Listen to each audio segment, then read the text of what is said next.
Hey everybody, so today we will be reviewing Splinter Cell for the Gamecube.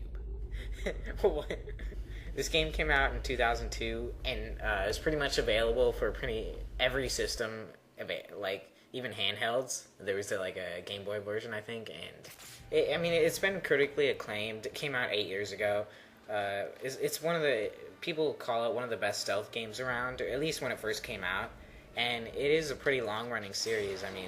And the inspiration probably for this game probably came from Metal Gear Solid. I'm just guessing, because a lot of the same elements are in here. Like, the story is about terrorists, and you're this secret operative sneaking around, kind of like another famous protagonist I know. The graphics in this game are just pretty good for the GameCube. Just pretty good? They're just pretty good. They're not outstanding. Not a very colorful game either. Not much color. Just a bunch of gray stuff. And there's like a little green, like, on his goggles. Next, the music. I've never really heard any music in this game. No music at all. There's sound effects. Well, actually, there is some music. Basically, the point of this game is to get by people without letting them know you're there. So you have to sneak up behind them and get them in the sleeper hold and put them down and shoot them and stuff. Yeah, put them down for the count. And then there's also cameras. It could also be like you're in a refrigerator, like a giant refrigerator, and you have to walk through, and there might be like chains hanging down, and you have to avoid the chains, because if you hit them, then they make a noise, and people are like, "What's that?" And they go over with their guns, and they find you, and you're dead. Yeah, the AI was really good when this game first came out, and they'll, like, if you make the slightest noise, they'll know, and they'll just immediately turn around. But, I mean, sometimes the AI can be a little cheap, because, like, you make a noise, and you're in this extremely dark corner where they should never be able to see you, but as soon as you make the noise, they turn around, stop, and start walking straight in your direction. Like, not even, like, in the general direction, like, right in your direction. I just thought that was kind of cheap. So what is AI, Brad? It's artificial intelligence, if you guys don't know. It's basically like what powers the computer players, or like the enemies. The gameplay is pretty much pure stealth, and the focus is clearly on just sneaking around and not shooting. Like, if you pick this game up, you think you're getting a shooter, do not pick this game up.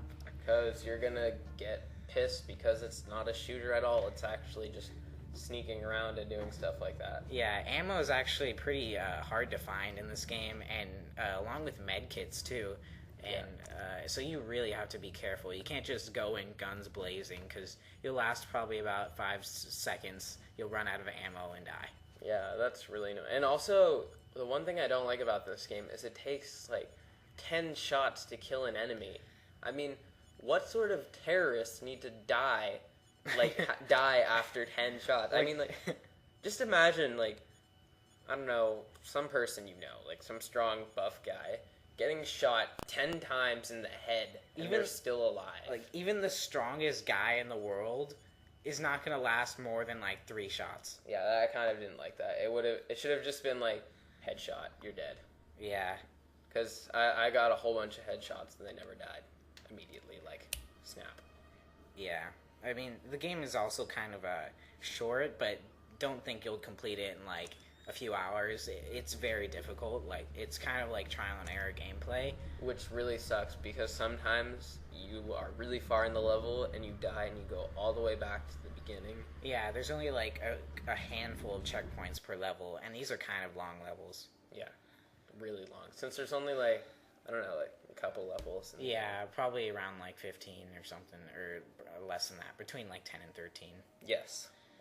And like the environment variety is not, there's not a lot of variety there. You'll mainly be sneaking around in office buildings and courtyards, and that's about it, really. Yeah, not a very interesting game, but like it does only cost $4.99. Yeah, that was probably one of the biggest selling points, because it's so cheap nowadays. I think it's worth the cost, but if this game came out at launch and it was like, what, like $50, I think I'd be kind of pissed. Yeah, I wouldn't get this game. Yeah, but like $4 or $5, I mean, it's worth it. Oh yeah, also you have different things that you could use to get around. You also have lockpicks. And Yeah. you could rappel off buildings and stuff like that. The gameplay feels a little dated by today's standards. That's why we didn't like it that much. Like, if you played a stealth game nowadays, it's going to be a lot deeper. There's going to be so many more options, so many more items. But this was really the first game in the series, and they didn't really know what they were going for yet completely. And you can't really blame them. The aspects are bad, like no music, gameplay's not that fun.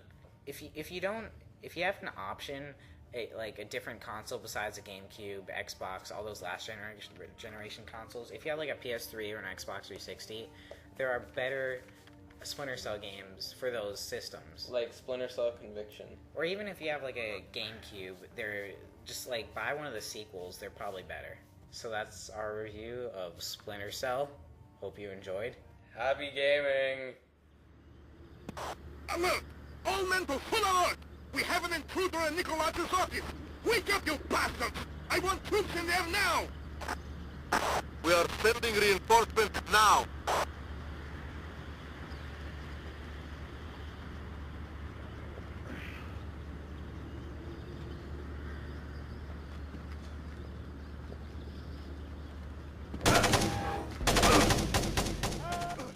This game sucks. I don't give a crap. Just don't get it. Unless it's like free. Or in the trash can or in your toilet for some reason. Okay.